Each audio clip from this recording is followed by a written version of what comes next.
Ang nag-inspire talaga sa akin is yung concept ng pagiging mobile niya. Nakita niyo naman, napaka-attractive niya. Nakita ko siya sa isang birthday party a few months ago. At dahil sa lasa, kakaiba, hindi ako fan ng milk tea, pero nang natikman ko yung Dakar, talagang nagustuhan ko siya. Kaya, ayun, nag-inquire na ako.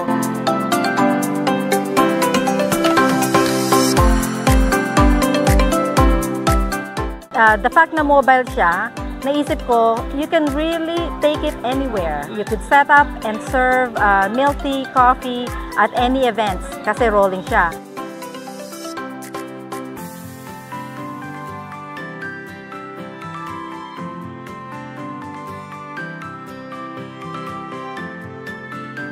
Yung founder ng The Cart, si Miss Kate, along with Sir Ray Valeriano, talagang they formed a team and a fantastic system na madaling sundan ng mga franchisees na gaya ko.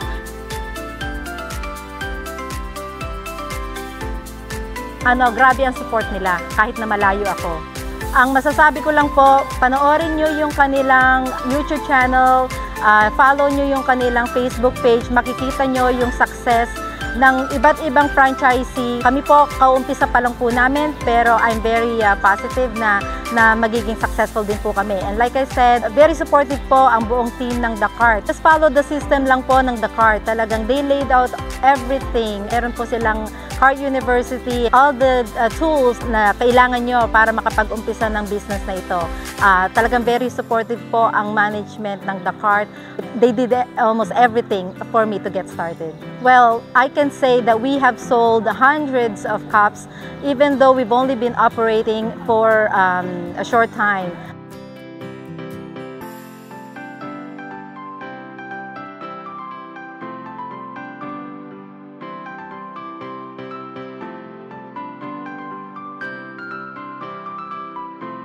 At sana yung mga ibang taga-ibang bansa na merong mga pamilya din dito sa Pilipinas na gaya ko, tingnan nyo po itong negosyo na to.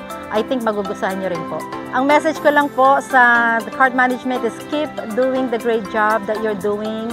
Sana po hindi kayo magbago sa amin, sa pagsuporta sa amin. Maraming salamat po for everything that you're doing for us. Talagang saludo kami sa inyo. Thank you.